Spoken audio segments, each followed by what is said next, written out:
Well, it looks like Disney's AI use could be exposed pretty soon here. This lawsuit between Disney, Universal, Warner Brothers, and Midjourney is escalating, and now Midjourney is threatening, as I understand it, they're threatening to expose all the projects these studios have used AI on over the last couple of years if they continue to push them. Well, it wouldn't surprise me because if I remember right, when they threatened to sue Midjourney originally, Midjourney was upset because he said that they were using Midjourney stuff on projects at Disney. And I think I'm pretty sure that's what they had said. So, you know, they might have the dirt on Disney. And are they just trying to force a settlement? Like, we're going to expose it if you don't settle or something. Yeah, because if they really have nothing to lose, because if this is successful on the part of, now it's a copyright lawsuit, but if it's successful on the part of Disney or Universal or Warner Brothers, it could literally destroy the company because it's going to be so many violations. They're going to charge them like $150,000 for every IP infringement. So we're going to talk about this because it really is pretty hypocritical of these studios to sue Midjourney and when they themselves are using AI. They're using it extensively. They were mad because their characters are being used in AI for other people to generate, and that's what they were mad about. Yeah, and Disney is going all in. I think it's going to be very interesting to see, you know, I would love to know which projects are using AI and which ones aren't, because a lot of people have been accusing, you know, Disney and Universal of using AI. They keep denying it. They keep getting caught kind of using it. Now it's to the point where it's so good, it's very, very hard to tell. A couple of years ago, it was easy to tell, like that obviously is AI generated, but now they're using it in their workflow. They just had an article the other day in Variety that they're using it to design attractions and everything now. So, I mean, it is a huge time saver, but again, they want to control it, but they definitely can't be anti-AI. And I think it's very interesting. We have a lot of people in the animation industry that are so anti-AI. And I'm like, you do realize all the major studios are using it now. Yeah. To some degree or another, right? We're not talking. Otherwise, it's ridiculous. Yeah. If they're saying otherwise, they're lying. They are. And even if you're not using it in your process, if you send it overseas, I can almost guarantee you they are using it to some degree or another because it does speed up the process. So, you know, it's all about saving money and getting things out the door faster. So let's talk about this before we get into it any further. Please subscribe for more pop culture news, views, and rants. Guys, get woohoo if you do. Woohoo. If you'd somehow like more Clownfish TV, go out to more.clowntv.com. That's more.clowntv.com for more podcasts and episodes you will not find here on YouTube. And also, if you'd like to listen to us instead of watch us and make sure you never miss an episode, go out to Spotify, iTunes, iHeartRadio, Amazon Music. Make sure to subscribe out there, and you will get all the latest episodes, like how it used to work on YouTube. If you subscribed, you actually got notified. Yeah, that doesn't happen anymore. So if you want to make sure you don't miss anything, go out to the podcast version. Kind of makes you wonder why we even have subscribers. You know what I mean? Like, why have a subscribe button if it's not going to make a difference? So. It doesn't. It literally makes no difference now. That is a huge algorithm. But please change. Subscribe anyway, just in case they decide to go back to the way it was. Yeah. So the reason that, I mean, this all, you know, goes together anyway, because the reason that YouTube is not really showing people the channels they subscribe to is they're using AI to try to match people up with videos they think they would like versus the videos they already did like and the channels they subscribe to. But, you know, whatever. Anyway, this dropped last night. Midjourney is seeking to reveal studios' use of AI in high-stakes copyright battles. This comes from Variety. They said they're trying to force Disney, Universal, and Warner Brothers to reveal how they use artificial intelligence as it defends itself from a potentially ruinous copyright lawsuit. They said the studios sued the AI image lab last year, accusing it of enabling massive infringement of their copyrighted characters.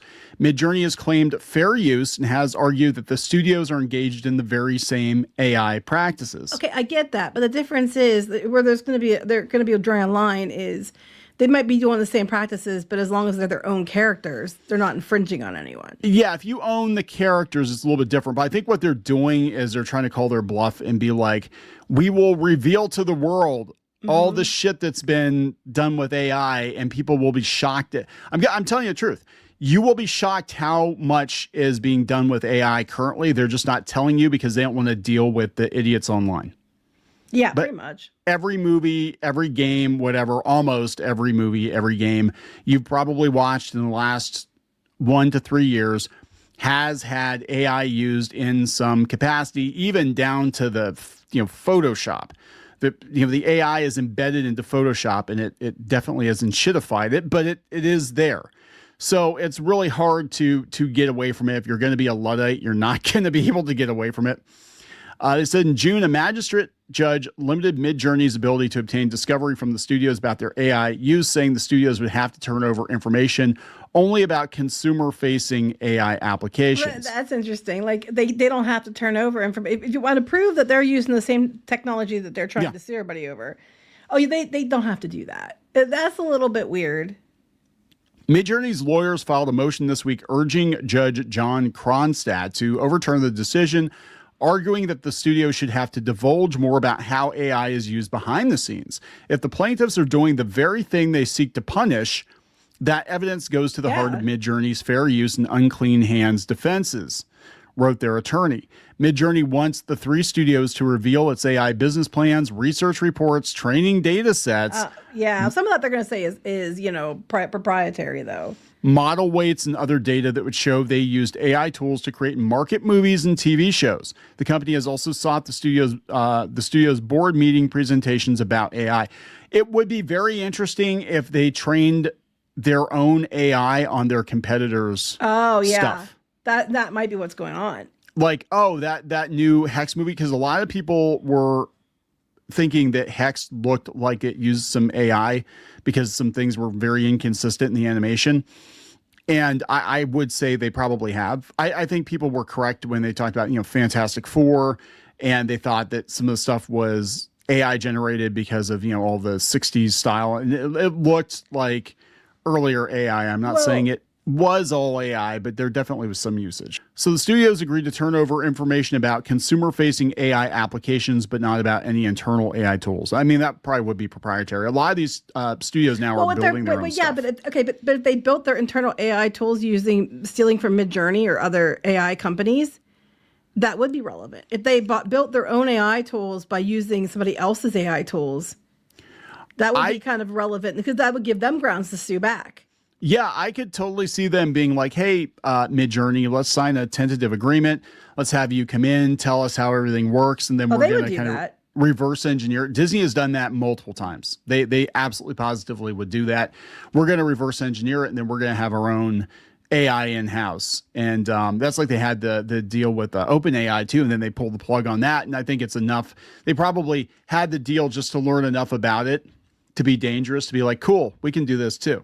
We don't need you. That's, in a ruling on June 15th, the magistrate judge, Joel Richland, denied Midjourney's attempt to obtain broad information about the studio's AI use, finding it irrelevant to the question of whether Midjourney infringed on the studio's copyright.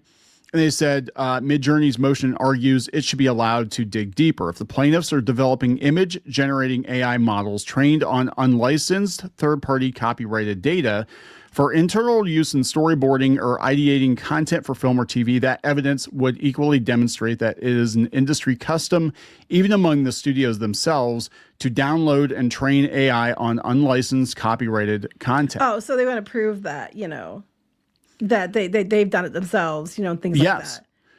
Yeah. So I think that actually is a really good defense, because they're going to be like, oh, you mean to tell me that all of your AI was trained solely on Disney stuff? You didn't train any of it on like DreamWorks stuff or, anime or any of that? It was just strictly Disney? Bullshit. Plaintiffs do not seek to stop AI technology or even shut down Midjourney's business. Singer wrote in opposing Midjourney's initial discovery motion, plaintiffs simply want Midjourney to stop copying their movies and TV shows and stop distributing, publicly displaying, publicly performing, and creating derivative works that include copies of plaintiffs' famous characters, Star Wars, et cetera, et cetera, et cetera. Yeah, but I agree. They don't have the right to use that because it's copyright. That is copyright infringing, and I agree. But if it turns out that, I don't think this is really... I would love to know what Disney and Co. have been doing to train their AI and what they've been taking. But that would open Disney up probably to a bunch of lawsuits for them stealing people's stuff. I think that's the point. It's like you guys are already stealing other people's stuff according to Midjourney. And it's not fair. We're the only ones being punished and put on display and our business ruined while you yourself are going out there. That's their allegations. You yourself are going out there and doing it too. And it's not untrue. If Disney's been doing it as well, and they're taking people's AI models and stealing that, or stealing other people's character designs or movies or whatever to input into their AI to train it, that's not owned by them, then yeah, that is a problem. Well, how do we know that they're not going out to DeviantArt and just, grabbing some images out there, throwing it into their system and being like, cool, now we'll just make a derivative Disney character based on Disney this would thing. Never. They would never. Kimba, Simba, etc. Right. I mean, I'm thinking of Treasure Planet again because now it's a whole sore subject. When I saw Treasure Planet the first time, I was like, why does this stuff, the platform, not look like your stuff? And then you told me that before that, a couple years prior to that. It was like late 90s. Yeah. You had a website that had that art on it. Yes. And you could see who was coming in because you had a tracker, and Disney was on your site. Disney was on they were on my site, because I had my portfolio up, because I was a web developer and an artist, so I helped people get their stuff online. This was before there was a lot of websites up, so it wasn't before like DeviantArt, before all that stuff. So if you were looking for comic book art or something, you had to get yourself out there and index and all that, and I was pretty good at that stuff. That's what I did. So yeah, my page was one of the top search results for comic book art. And I know that Disney was on my site every other day, and I'm like, boy, this is before. And then Treasure Planet comes out, and the art's very similar in style. It's very similar to early Shadowbinder stuff. Yes, it could be coincidence. Could be coincidence. So I saw the movie, I was like, wait a minute, because I'm trained art teacher. I can tell by style and stuff. I was just like looking at the art, looking at you, looking at I'm like, wait a minute, because I was like, bells are going off. It was a little weird, and I wouldn't have thought much of it. Except that, back then you actually could track the IP addresses, and I actually had a cookie on the website that would track this IP address. Oh, this is Disney. This is, another company, this is whatever. And that's before I did work. I mean, I did work for them probably a couple of years after that. I think I started working for them. But yeah, this is very, very weird. It's a very weird thing, but you can't prove it, right? And so many people have had their stuff lifted by Hollywood studios, and sometimes it's even on the agent level. Sometimes it's on the middle manager level. I know that when we had to sign stuff for stuff to be optioned, you had to agree that if something comes out all of a sudden by them and it looks almost exactly like your story, and there's different things that are elements of it that they, are almost identical, you have to agree that it was coincidence and that they didn't take it. Even though that's another thing, we had pitched a show and had a certain name for the show and a certain theme to the show. And they announced not long after that they were the name for their new show, which was very similar to our show. And when I went back and looked at the pickup announcement, it was called something completely different. It was very different from what it ended up being, which was very similar to what we had sent in. Yeah. It could be coincidence, but we had to agree that it's all coincidence. No matter what. You cash the check that you agree by cashing this check that you're not going to basically not hold us responsible for coming up with the almost identical idea. Yeah. So, the thing about that is sometimes Disney and big Hollywood studios will option stuff. We've seen this happen before. They will option shows or comic books or whatever just to squat on them, so you can't go to another studio because they are planning something similar. Right. So I'm just saying, do I believe that Disney would steal other people's stuff to scrape? Yeah, I totally think they would totally do it. I think there's been enough precedent set, enough accusations made, and enough coincidences that I have seen personally that yes, I completely believe they would do that. Yeah, and they're definitely pushing AI hard. Again, it comes down to dollars and cents. You can make things faster. You can be more efficient as long as it's ethically trained. But that's the real question here. Ethically trained is the question. Yes. For all they're taking the moral high ground, you're using our characters and whatever. If it turns out that they were training their own data on other people's stuff, then yeah, that is a huge. So they're going to do whatever they can to make sure that doesn't get released, and that's what they're doing. So I'm not saying that's what's going on here. I just have to wonder if that's what's going on here because they're trying very, very hard. It also could be, if we're being fair, that there's stuff in there that they don't want out there, because if it gets out there, there's stuff coming up, and there's all kinds of things that would get leaked they don't want out there, and that's also fair too. But my money's more on the first thing. So we're gonna wrap this one up. Yes. Please subscribe for more pop culture news, views, and rants. We'll talk later. Bye.